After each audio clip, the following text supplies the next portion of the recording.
Hello बच्चों, let's read the question which says that why there is lesser biodiversity at the temperate climate than tropics। हमें बताना है ये जो biodiversity है ना, ये टेम्परेट रीजन पे इतनी कम क्यों है एज कंपेयर टू ट्रॉपिक्स।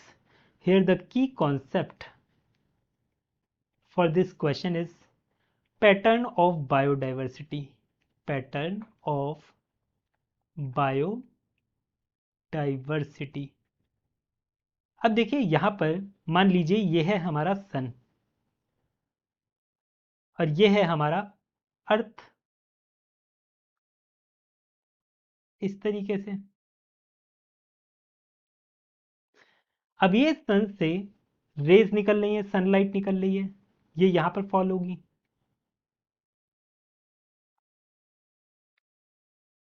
इस तरीके से ये जो रीजन है, यहां पर ध्यान दीजिएगा, ये वाला जो रीजन है ये है इक्वेटर। यहां से लेकर यहां तक ये रीजन कहलाता है ट्रॉपिकल रीजन।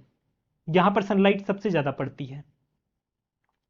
बाकी इसके ऊपर ये वाला जो रीजन है, ये वाला, ये टेम्परेट रीजन है। अब होता क्या है, यहां पर डायरेक्ट सनलाइट पड़ने की वजह से ये जो ट्रॉपिकल रीजन है ना, इस ट्रॉपिकल रीजन में ज़्यादा वेरिएशन नहीं आता है, एनवायरनमेंट सीजनल वेरिएशन नहीं आता। यहाँ पर टेम्परेचर भी 25 से लेकर 35 डिग्री सेल्सियस के अराउंड रहता है। बाकी टेम्परेट में क्या होता है, गर्मी भी आती है और सर्दी भी बहुत ज़्यादा पड़ती है। यहाँ पर 0 डिग्री सेल्सियस तक सर्दियों में टेम्परेचर चला जाता है, जिसकी वजह से सीजनल वेरिएशन होने की वजह से यहाँ पर ज़्यादा स्पीसीज सर्वाइव नहीं कर पाती हैं।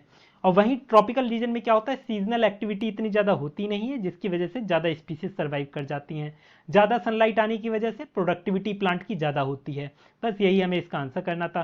तो हम इसे किस तरीके से लिख सकते हैं, because tropical environment have greater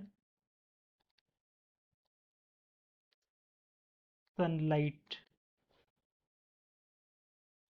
which leads to more productivity,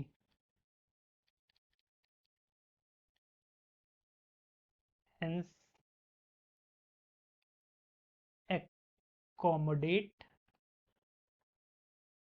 more species। और दूसरा रीजन क्या है, दूसरा रीजन इसका है because tropical environment has less variation.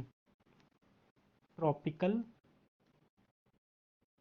Environment has less seasonal variation. Seasonal variation, ये इसके पीछे का रीजन है।